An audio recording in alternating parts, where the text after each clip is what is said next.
आप सबको प्रणाम। मैं Mukesh divine youth Raigarh channel से आप सभी का स्वागत करता हूं। आइए हम जानें युग ऋषि पंडित श्रीराम शर्मा आचार्य जी की कुछ संस्मरण। उनकी किताब अद्भुत, आश्चर्यजनक किंतु सत्य से।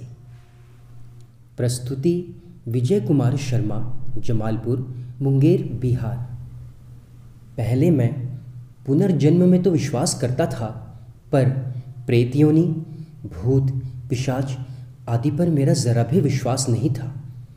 एक दिन प्रसिद्ध लेखक बीडी ऋषि की पुस्तक परलोकवाद मेरे हाथ लगी। उसे पढ़कर कई तरह की जिज्ञासाओं ने मुझे घेर लिया। परलोक में हमारी ही तरह लोग कैसे रहते हैं, क्या करते हैं, उन्हें भूख प्यास लगती है या नहीं, आदि आदि। 1972 में पूर्व रेलवे जमालपुर मुंगेर वर्कशॉप में मेरी नौकरी के रूप में गुरुदेव का आशीर्वाद मुझे हाथों हाथ मिल चुका था। एक दिन वर्कशॉप में ही भोजन के समय विभाग के वरीय अभियंता श्री राम नरेश मिश्र ने भूत प्रेत आदि की बातें छेड़ दी। मैंने हल्की अरुचि के स्वर में कहा, मैं इन बातों में विश्वास नहीं करता। मिश्रा जी ने मुस्कुराते हुए उत्तर दिया, तुम मानो या ना मानो, मेरे जीवन में यह घटित हुआ है। आज मैं तुम लोगों को अपने जीवन में घटी वह सच्ची घटना सुनाता हूँ। उनकी इस बात पर सबके कान खड़े हो गए। मिश्रा जी ने आप बीती सुनाते हुए कहा, आज से 20 साल पहले की बात है। मेरी शादी हो गई थी। उसके कुछ ही दिनों बाद मेरी भेंट एक प्रेत आत्मा से हो गई और यह मुलाकात धीरे धीरे सघन संपर्क में बदल गई। वह रोज रात में आकर मुझसे भेंट करती और तरह तरह की बातें भी करती थी। कभी पैरों में लाल रंग लगा देती, तो कभी कुछ और तो कभी कुछ, और तरह तरह के क्रियाकलाप होने लगते। मिश्र जी रेलवे के अच्छे पद पर कार्यरत थे। मुझसे उम्र में भी बड़े थे, इसलिए मैं उन्हें भैया जी कहा करता था। वे गंभीर प्रकृति के व्यक्ति थे, इसलिए उनकी बातों को हल्केपन से लेना मेरे लिए संभव नहीं था। कई घटनाएं उन्होंने इतने जीवंत रूप में सामने रखी कि भूत प्रेत के अस्तित्व को लेकर मेरी जिज्ञासा दोहरी हो गई थी। उनकी बताई ढेर सारी बातों में मुझे सबसे अधिक आश्चर्य इस बात पर हुआ कि वह थी तो एक मुस्लिम परिवार की प्रेतात्मा, लेकिन अपना नाम शांति बताती थी। दूसरे दिन जब मिश्रा जी आए तो घबराए हुए थे।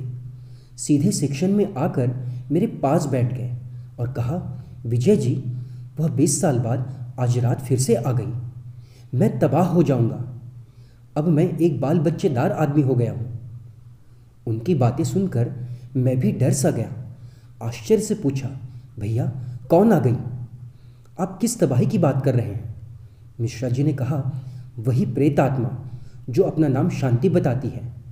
कल मैंने तुम लोगों से उसकी चर्चा की थी, शायद इसलिए फिर आ गई है।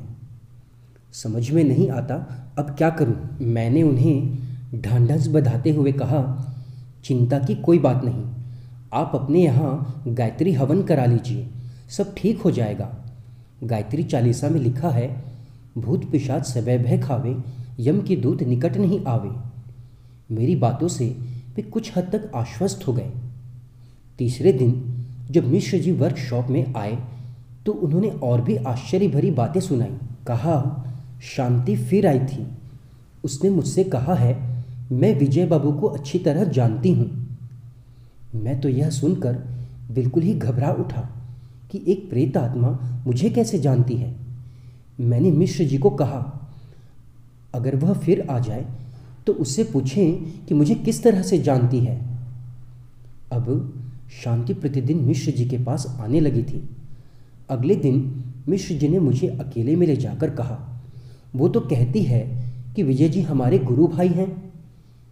यह सुनकर मुझे थोड़ा साहस तो मिला, पर सोच सोच कर पागल हुआ जा रहा था कि मैं इस प्रेत आत्मा का गुरु भाई कैसे हो गया।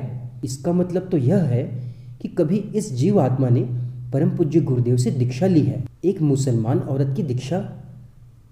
आखिर यह कब और कैसे संभव हुआ? मैंने हंसते हुए कहा, वे शांति बहन से इन सवालों का जवाब मांगकर आएं। अब तक शांति नामक उस प्रेतात्मा से मेरा भय समाप्त हो गया था।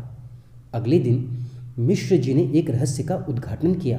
शांति तुम्हारे ही गुरुदेव पंडित श्रीराम शर्मा आचार्य जी की शिष्या है। मैंने चकित होकर पूछा, यह कैसे संभव हुआ? मिश्र जी बोले, मैंने तुम्हारे कहने के मुताबिक उससे पूछा था कि तुम उसके गुरु भाई कैसे हो, तो जवाब में उसने कहा, सन 1970 में टाटानगर में 1008 कुंडी यज्ञ हो रहा था। उसी समय मैं कई अन्य आत्माओं के साथ भटकती हुई वहां पहुंच गई थी। इतने बड़े यज्ञ का आयोजन देखकर हम सभी ने आचार्य श्री से समवेत प्रार्थना करते हुए कहा कि हे ऋषिवर, इन मानवों का तो आप उद्धार कर ही रहे हैं, पर हम प्रेतात्माओं का उद्धार कौन करेगा? हमारे पास ना तो स्थूल शरीर है और ना टिक कर रहने का कोई स्थान। दिन रात इधर से उधर बेमतलब भटकते रहना ही हमारी नीति है। आप तो अवतारी चेतना हैं, कृपा कर हम लोगों का भी उद्धार करें। तब परम पूज्य गुरुदेव ने यज्ञ पंडाल वाले मैदान से अलग हटकर टाटा के ही दूसरे बड़े मैदान में हम सभी को पंक्तिबद्ध कर दीक्षा संस्कार कराया और सबका नामकरण भी कर दिया। मेरा नाम गुरुवर ने शांति रखा था। यह सब सुनकर शांति के बारे में जानने की जिज्ञासा बढ़ती गई।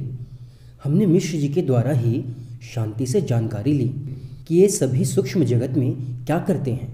शांति बहन का कहना था, हम सब सूक्ष्म जगत में उनके अनुशासन में काम करते हैं, बस।